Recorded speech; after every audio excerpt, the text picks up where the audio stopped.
Hello friends, welcome to my channel travelling with Nick. So आज मैं जा रहा हूँ जापान, और जापान में है मेरा 7 to 8 डेज़ का ट्रिप है। उसके अंदर मैंने सारी बुकिंग्स वगैरह कर ली है, और मैंने बुलेट ट्रेन की भी टिकट वगैरह सब कुछ बुक कर लिया है। तो मेरा जो ट्रैवलिंग प्लान है वो है, एक दिन का मेरा वियतनाम में है स्टे। उसमें मैं हो ची मिन जाऊँगा। हो ची मिन से मैंने जो टनल है, उस टनल में मेरे को जाना है, और बस मेरे को 5 to 6 आवर लगेंगे। और उसके लिए भी मैंने बुकिंग कर ली है।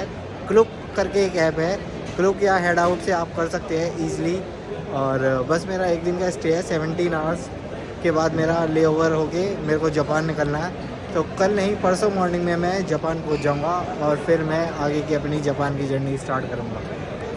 सो अभी मैं IGI इंटरनेशनल एयरपोर्ट पर पहुंच चुका हूँ, T3 IGI। यहाँ से मेरे आपको वियतनाम के लिए सबसे पहले जाना है। जो हो ची मिन एयरपोर्ट है, वहाँ मेरे को सबसे पहले जाना है। वहाँ का मेरा जो डिस्टेंस रहेगा वो 5 आवर में हम कंप्लीट करेंगे, और सुबह 6:30 बजे मैं पहुँच जाऊँगा। और फिर मेरे को चूची टर्मिनल जाना है, जो कि मैंने ऑलरेडी बुक कर दिया है हेड आउट से। वो मेरे को 8 साढ़े 8 बजे पिक करेंगे, और मेरा 6 to 7 आवर का फुल डे का ट्रिप रहेगा। वहाँ से मेरे को फिर नाइट में 11:30 वापस जापान रिटर्न आके, वहाँ से मेरी फ़्लाइट फिर जापान के लिए है 11 साढ़े 11 बजे। तो 17 घंटे का मेरे को ले ओवर है।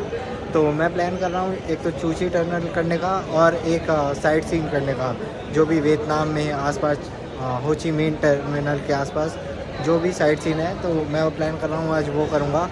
और फिर मैं पूरा डे अपना कंप्लीट करके जापान के लिए निकलूँगा। जापान में मेरा स्टे 16 to 23 है, तो 7 to 8 डेज़ का। 7 डेज़ का मैंने JR पास भी ले लिया है, वो भी मैंने क्लुक से ऑलरेडी बुक कर लिया है। तो आप भी क्लुक से बुक कर लें।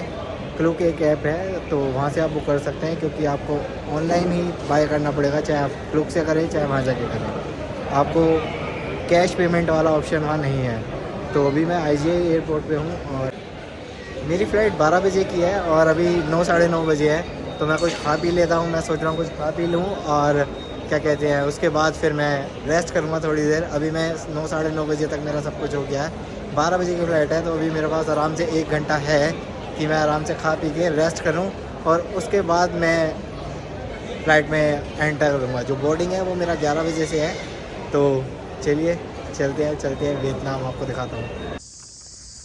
मेरी मॉर्निंग वाली फ़्लाइट थोड़ी सी लेट हो गई, 30 मिनट्स लेट हो गई। तो जो मैंने बुक किया हुआ था क्लूक से, वो मेरे को छोड़ के चले गए। और अब मैं खुद से आया हूँ चूची टनल, और मैंने टिकट भी ले लिया है। और अब बस मैं अंदर की तरफ जा रहा हूँ, और आपको पूरा एंजॉय करवाता हूँ, देखता हूँ अंदर क्या क्या है, फिर आपको बताता हूँ एक एक करके क्या क्या है।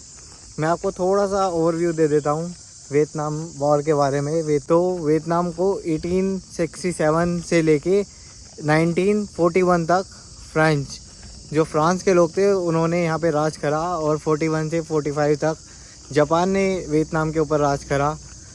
जब जापान सेकेंड वर्ल्ड वार में हार गया, तो जापान वियतनाम को छोड़ के चला गया, और फिर USA ने धीरे धीरे यहाँ पे एंट्रेंस अपनी आना स्टार्ट करा। और USA के लोगों ने काफ़ी उनके ऊपर अत्याचार करे। तो उसी के लिए है ये जो टनल बनाई है, कि कैसे वियतनाम के लोगों ने USA के साथ फाइट करी। एक्चुअली वियतनाम के लोग गोरिल्ला वार में फेमस थे, उनको आती थी गोरिल्ला वार कैसे करते हैं। तो वो छुप के किसी भी तरह अमेरिकन सोल्जर्स को मारते थे। 20 साल की लड़ाई में US आर्मी ने अपने 58,000 सोल्जर को सेक्रीफाइस किया था। और यहाँ कम से कम 1.2 मिलियन लोगों ने अपनी जान गंवाई थी, यानी 12 लाख के आसपास लोगों ने यहाँ अपनी जान गंवाई थी, जो वियतनाम के लोग थे, जिसमें सिविलियन वगैरह काफ़ी सारे लोग थे, सिविलियन सोल्जर्स सब थे। तो इसीलिए यहाँ की वॉर काफ़ी ज़्यादा फेमस है। कैसे वियतनाम के लोगों ने अपने देश को बचाया, कैसे मिलिट्री के US के लोगों को कैसे उन्होंने वापस भगाया। तो ये बहुत ही एक ट्रू और एक काफ़ी हिम्मत वाली लड़ाई थी जो वियतनाम के लोगों ने लड़ी। अप्रैल में इनका रिपब्लिक डे होता है, और मैं काफ़ी लकी हूँ जो मैं रिपब्लिक डे के आसपास ही आया हूँ। तो ये पूरा रिपब्लिक डे के लिए इन्होंने सजा रखा है। चलिए आपको अंदर लेके चलता हूँ टनल के। ये यहाँ का बाहर का पूरा व्यू है, जो गार्डन वगैरह यहाँ इन्होंने बना रखे हैं कूची टनल के अंदर। बहुत सुंदर गार्डन्स वगैरह बना रखे हैं। ये यहाँ का काफ़ी पुराना टेंपल है, 1800 से बना हुआ टेंपल है, 200 ईयर से भी ज़्यादा पुराना। जहाँ सारे सोल्जर वर्कशिप करने आते थे। यहाँ पे आप चले तो बहुत ध्यान से चले। यहाँ पे ये देखिए, ये मेरे बैग पे चिपक गया था बुरी तरीके से, जिसको मैंने उतारा। यहाँ पूरा एक गार्डन है। ये सारे यूएस आर्मी के हेलीकॉप्टर, प्लेन्स और टैंक्स वगैरह यहाँ पे रखे हुए हैं, जो उन्होंने वियतनाम सोल्जर ने मार गिराए थे। तो एक म्यूज़ियम की तरह पूरा यहाँ बना हुआ पूरा गार्डन, जिसके अंदर हेलीकॉप्टर वगैरह, एयरप्लेन सब यहाँ पे दिखाने के लिए रखा हुआ है। ये सब यहाँ टूरिस्ट को दिखाने के लिए रखा हुआ है, ताकि टूरिस्ट देखे कि किस तरीके से यूएस आर्मी ने उनके ऊपर अटैक करा था और यूएस आर्मी को कैसे डिफीट करा था उन्होंने। उनके सारे एज इट इज़ रखा हुआ है, जो भी वो हेलीकॉप्टर, प्लेन वगैरह या टैंक वगैरह लेकर आए थे, सब कुछ एज इट इज़ रखा हुआ है। बिल्कुल इसके सामने यहाँ कैंटीन भी है, कैफेटेरिया। यहाँ आप आराम से आके खा पी सकते हैं। यहाँ पे कैंटीन है और उसके बाद थोड़ी सी आगे जाके आपको टनल दिखेगी। तो टनल के लिए अब बस मैं जा ही रहा हूँ। यहाँ थोड़ा बहुत अभी गर्मी थी तो मैंने कुछ खा पी लिया और पानी वानी पी लिया। ये देखिए, यहाँ पे ये सारी यूएस आर्मी की जो जीप है, जिससे वो आया करते थे, जिससे वो यहाँ घूमा करते थे। और ये है टैंक्स जो जिनका वो यूज़ करते थे वियतनाम की फ़ाइट में। ये सब इन्होंने टूरिस्ट के लिए रखा हुआ है, ताकि लोगों को दिखाएं कि किस तरीके से उन्होंने अटैक करे और किस तरीके से उन्होंने यहाँ पे हमले करे। और ये देखिए, ये टैंक है उनका, ये सब यूएस आर्मी का है, जो उन्होंने यूज़ करे वियतनाम की वार में। तो चलिए चलते हैं अब टनल के अंदर। सो ये रूल्स हैं, अगर आप टनल के अंदर जा रहे हैं तो ग्रुप को अपने ना छोड़ें, या फिर अगर आपको हाई ब्लड प्रेशर है तो अंदर ना जाएं काफ़ी अंदर टनल के। 70 इयर्स और अबव के लोगों को मना है स्ट्रिक्टली। सो ये है वो एरिया, देखिए पूरा जंगल है और इसी के अंदर वियतनामी सोल्जर अमेरिकन सोल्जर के साथ फाइट करते थे। अब मैं जा रहा हूँ अंदर। तो मैं अंदर की तरफ जा रहा हूँ टनल के। ये देखिए, यहीं फाइट करते थे वियतनामी सोल्जर अमेरिकन सोल्जर के साथ। अंदर काफ़ी और भी लोग आए हुए हैं, तो मैं देखता हूँ मेरे को कैसे अब अंदर की तरफ जाना है। यहाँ वीडियोस वगैरह, यहाँ काफ़ी शोर है। देखिए पूरा ये जंगल है।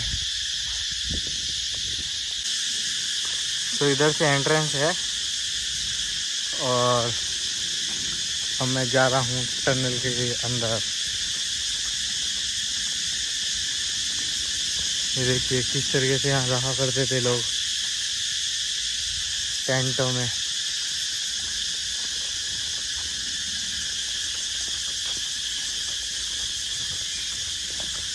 Jammers inside, so this chimney is like a filter. So when the bees see the cook, the smoke, it will follow the chimney, and after passing through these small jammers rising up from the ground here, the smoke will be thinner and harder to be detected from the air. Next one, here like a sleeping quarter, also like a medical word. This one, the storage pack, for food, weapons, and explosives. A small way for getting in and out tunnel called the secret entrance.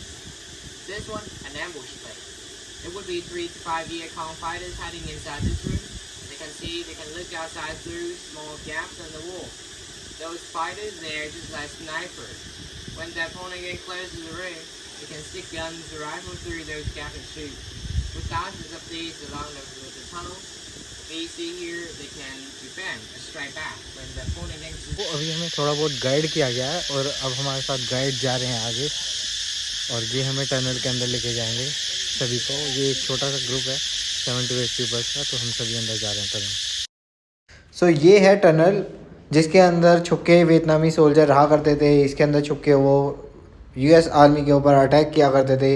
ये अब काफ़ी थोड़ी बड़ी बना दी गई है, ताकि tourist इसमें आके देखे किस तरीके से वियतनामी सोल्जर ने किस तरीके से टनल्स बनाया, उसको कैसे मेंटेन करा। ये देखिए, ये पानी के लिए इन्होंने बना रखा था पानी यहाँ निकाल के पिया करते थे।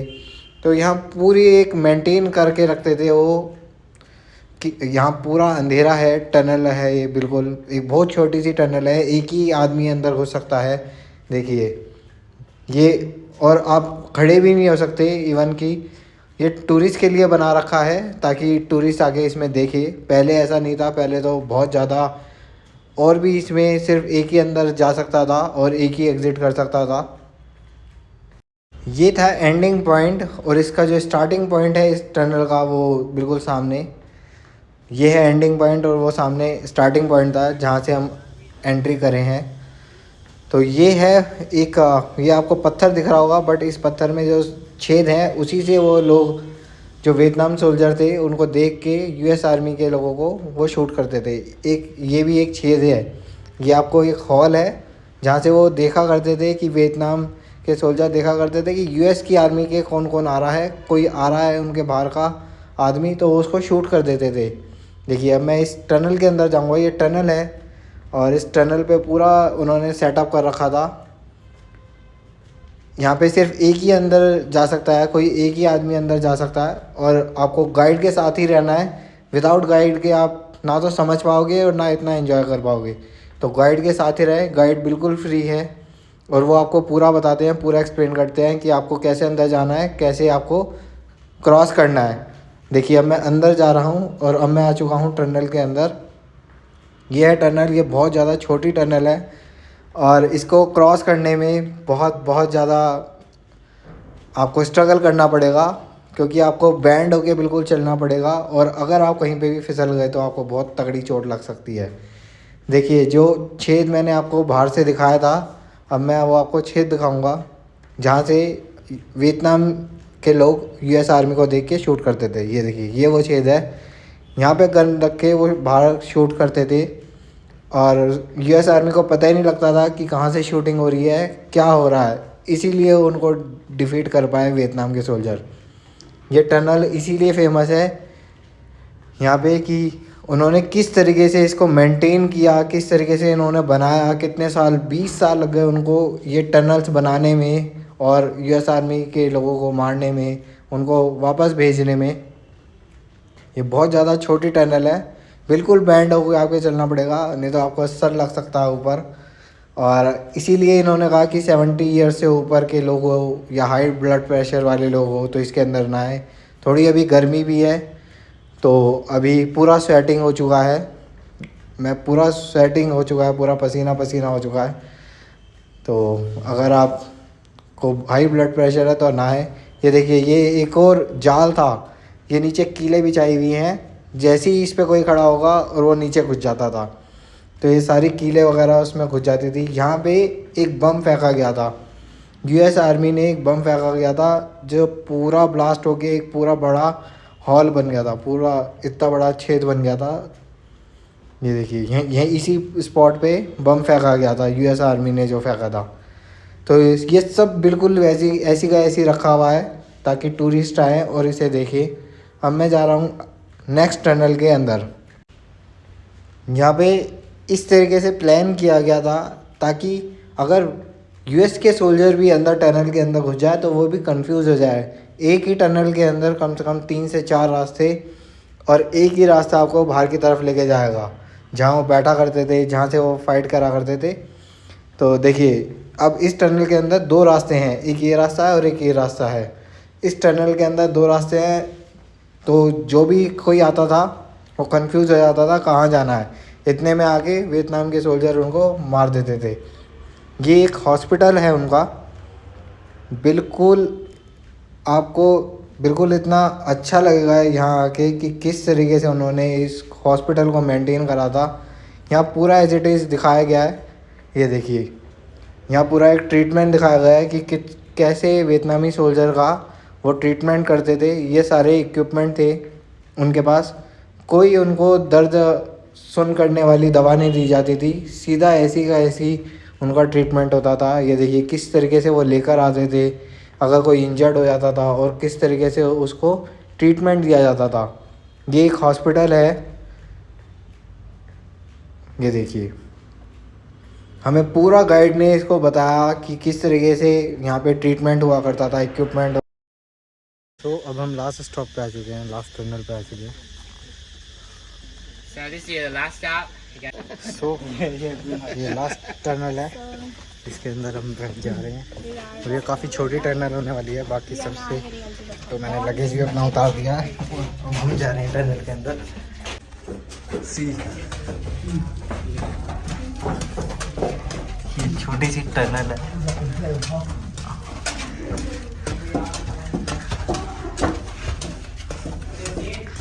Can't see anything। ये देखिए, ये ढलान भी है इधर। they're all like high-ranking officers. The man who's standing right here is the commander, comandante. सो ये मीटिंग रूम है, My best friend. You want to see ये my best friend? कमांडर है। My best friend.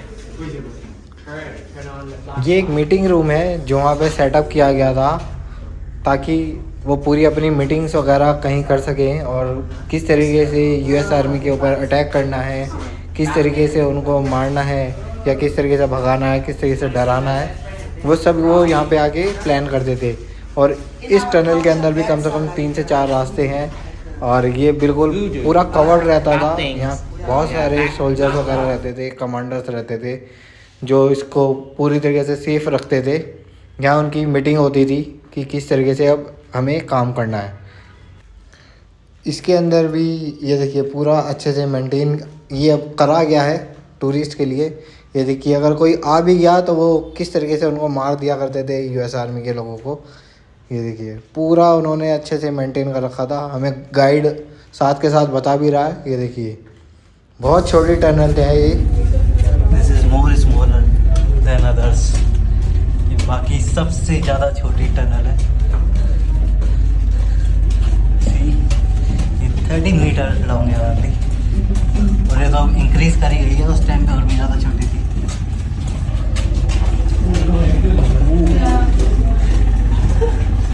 सी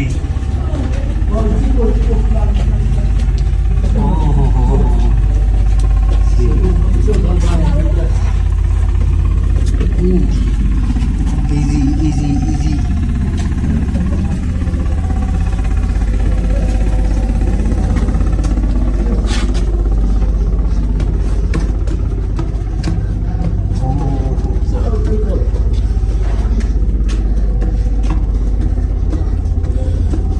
ये सबसे लंबी tunnel, सबसे छोटी।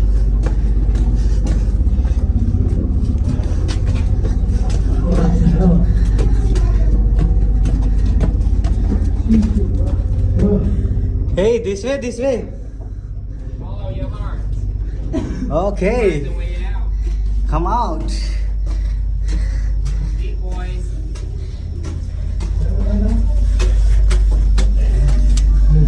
Oh, it's not. No.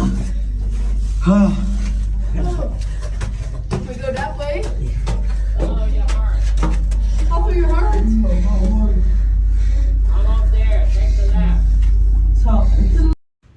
Tunnel के अंदर ही काफ़ी सारे रास्ते हैं तो मैं ही कंफ्यूज हो गया कि मेरे को किधर की साइड जाना है। वो तो हमारे साथ गाइड है तो इसलिए गाइड बहुत ज़्यादा यहाँ पे इम्पोर्टेंट है कि वो आपको आवाज़ लगा देता है कि वो बता देता है आपको कि किधर से आपको बाहर निकलना है। तो ये सबसे छोटी टनल थी और इसके अंदर से बाहर आने में हालत ख़राब हो गई है। और ये एक गन पॉइंट है जहाँ से गन चलाया करते थे वो। और इस टाइम पूरा पसीना पसीना हो गया है।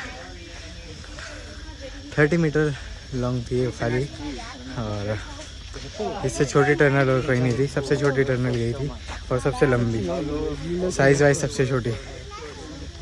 हाँ, बहुत ज़्यादा थकान हो गई है क्योंकि पूरे टाइम आपको बैंड होके चलना पड़ेगा। आप खड़े हो ही नहीं सकते, इवन कि बिल्कुल घुटने पे आके आपको चलना पड़ेगा। तो काफ़ी अच्छा था, काफ़ी अमेजिंग था। अब लास्ट हम एक और टनल के अंदर जा रहे हैं जहाँ पे वो रेस्ट किया करते थे वियतनाम सोल्जर। वो काफ़ी दिनों में सोया करते थे और इस तरीके से का खंबा लगा दिया और उसके ऊपर रस्सी बांध के यहाँ पे वो रेस्ट किया करते थे। बिल्कुल एज इट इज़ है, कुछ भी इन्होंने यहाँ पे चेंज नहीं करा। वो किस तरीके से एक्चुअल में रहा करते थे। देखिए टनल के अंदर ही कम से कम 3 से 4 रास्ते हैं, तो आपको पता ही नहीं लगेगा कि किस रास्ते से जाना है। कंफ्यूज हो जाओगे पूरी तरीके से अगर आप गाइड के साथ नहीं हो। और यूएस सोल्जर भी इसलिए कंफ्यूज हो जाते थे और इसलिए उनको मार दिया जाता था आके। वियतनाम सोल्जर तो पूरे एक्सपर्ट थे, उन्होंने ही बनाई थी। देखिए बहुत ज़्यादा छोटी टनल है, देखिए किस तरीके से एंट्री करते हैं लोग, किस तरीके से आपको चलना पड़ेगा अगर आप अंदर आ रहे हैं। देखिए बहुत छोटी टनल है, पूरे रास्ते आपको बैंड होके ऐसे ही जाना पड़ेगा। एक एक करके अब हम आगे की तरफ जा रहे हैं। हम सभी लोग यहाँ से एंट्री करिए और हम इधर की तरफ जाएंगे। ये बहुत ज़्यादा छोटी टनल है। अब मैं चल चुका हूँ आगे की तरफ। यहाँ बहुत ज़्यादा डस्ट वगैरह भी है, आपको दिख रहा होगा। टनल है, गुफा है एक ये देखिए यहाँ पे ये रेस्ट किया करते थे। सेक्रेटरी रूम है, कमांडर सेक्रेटरी रूम था ये उस टाइम पे। तो ये वो लोग आके यहाँ पे रेस्ट वगैरह करते थे। चलिए आगे की तरफ चलते हैं। सो पसीने पसीने हो गए हैं पूरी तरीके से। सी You can get here and wash your hands, cool down your body. बहुत ही अमेजिंग टनल्स हैं इधर, बहुत ही अमेजिंग जिस तरीके से बनाई गई और जिस तरीके से अभी भी रखी गई हैं वो बहुत ही अमेजिंग। अगर आप इधर आ रहे हैं हो ची मिन तो चू टनल, तो टनल के अंदर ज़रूर आए, ज़रूर प्लान करें टनल में आने का, को बहुत अमेजिंग लगेगा, बहुत मज़ा आएगा। लास्ट में आके आप आराम से हाथ मुंह वगैरह अपना धो सकते हैं और रेस्ट कर सकते हैं थोड़ी देर। ये टायर्स यहाँ स्लीपर बनाते थे ताकि ट्रैकिंग करने में उनको डिफ़िकल्टी हो, सोल्जर को, जो यूएस आर्मी के सोल्जर थे। और यहाँ पे वो उनके सारे इक्विपमेंट रखे हुए हैं। जो वियतनाम सोल्जर थे वो किस तरीके से अपनी ट्रेनिंग करते थे वो सब कुछ यहाँ रखा हुआ है और दिखाया हुआ है टूरिस्ट को कि किस तरीके से उन्होंने अपने आप को ट्रेन करा और किस तरीके से उन्होंने इक्विपमेंट वगैरह बनाए। ये देखिए सारे इक्विपमेंट वगैरह कि किस तरीके से उनको मारना है, किस तरीके से टनल बनी, छोटे छोटे से ट्रैप किस तरीके से उन्होंने बनाए ट्रैप करने के लिए। ये बहुत ही ज़्यादा अमेजिंग है, जब आप आएंगे और यहाँ देखेंगे बहुत ही अमेजिंग। लास्ट में अब आपके यहाँ आके जो शॉपिंग वगैरह अगर आपको कुछ करनी हो तो यहाँ पर आराम से आके कर सकते हैं आप। काफ़ी सारी चीज़ें हैं जो वियतनाम में काफ़ी फेमस हैं, तो वो आप ले सकते हैं, रिंग्स वगैरह, हेड कुछ। तो अब मैं एग्ज़िट कर रहा हूँ और एग्ज़िट करके मैं जा रहा हूँ शूटिंग वाले पॉइंट पे। वो थोड़ा सा और आगे है तो वहाँ मेरे को जाना होगा। बस 5 मिनट की वॉकिंग है। जैसे हमने एंट्री करी थी वहीं से ही हमें एग्ज़िट करनी है और शूटिंग वाले पॉइंट पे जा रहे हैं और वहाँ पे शूटिंग करेंगे। अभी जो है 60,000 पर बुलेट है, 60,000 वियतनाम डोंग पर बुलेट। और आप मिनिमम आपको 5 तो लेनी पड़ेगी, तो यानी अप्रॉक्स 3 लाख का हो गया, अप्रॉक्स 3 लाख का हो गया अमाउंट। सो 3 लाख डोंग तो आपको देने ही पड़ेंगे इधर। और फिर आप AK-47 चला सकते हैं जो मैं चलाने जा रहा हूँ। तो चलिए गाइज, आर यू रेडी? अगर आपको गन चलाना पसंद है, शूटिंग करना पसंद है, तो इनमें से आप कोई सी भी गन सेलेक्ट कर सकते हैं। बस आपको बुलेट बाय करनी होगी और सबके प्राइस यहाँ लिखे हुए हैं। मैंने जो सेलेक्ट करी है वो AK-47 सेलेक्ट करी है, जिसका एक बुलेट का प्राइस 60,000 डोंग यानी इंडियन करेंसी 250 से 300 रुपये बनता है। सो 10 बुलेट का ही है अभी इधर। मेरे को किसी ने बताया था 5, इसलिए मैंने पहले बोल दिया 5। सो अभी 10 बुलेट का ही है और यहाँ पे कार आएगी, वो मेरे को लेके जाएगी आगे। और मैंने टिकट बाय कर ली है फॉर 10 बुलेट AK-47 की। सो मैं काफ़ी एक्साइटेड हूँ मैं चलाने के लिए AK-47 कैसी होती है, कैसी चलती है वो। सो अब हम कैब से जा रहे हैं। कैब से हमें लेके जाता है जहाँ शूटिंग पॉइंट है, वहाँ पे हमें लेके जाएगा। वहाँ हमें 10 बुलेट दी जाएगी और फोटोग्राफ क्लिक करने के लिए हमें टाइम दिया जाएगा। अभी वहीं जा रहा हूँ मैं। आधा किलोमीटर या 700 मीटर, 500 या 700 मीटर का जो डिस्टेंस है वो हमें इसके थ्रू लेके जाया जाता है जो शूटिंग पॉइंट है। और ये सब कुछ इंक्लूड होता है और एक्स्ट्रा नहीं। हमें उस प्लेस से आ जाओ और हमें लेने हैं एक और ये वो प्लेस है।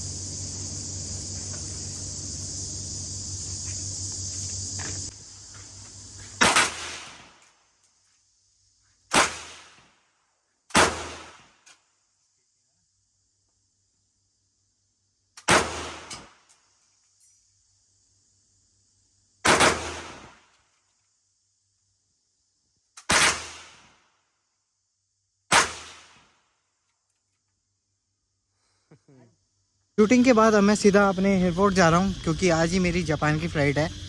तो मेरे को वैसे ही 4 बज गए हैं और 11 बजे की मेरी फ़्लाइट है। अभी यहाँ से 1.5 से 2 घंटा मेरे को जाने में लग जाएगा एयरपोर्ट भी। सो मैं डायरेक्टली कैब करूँगा, ग्रैब से मैं कैब करूँगा और डायरेक्टली मैं सीधा एयरपोर्ट पहुँचूँगा।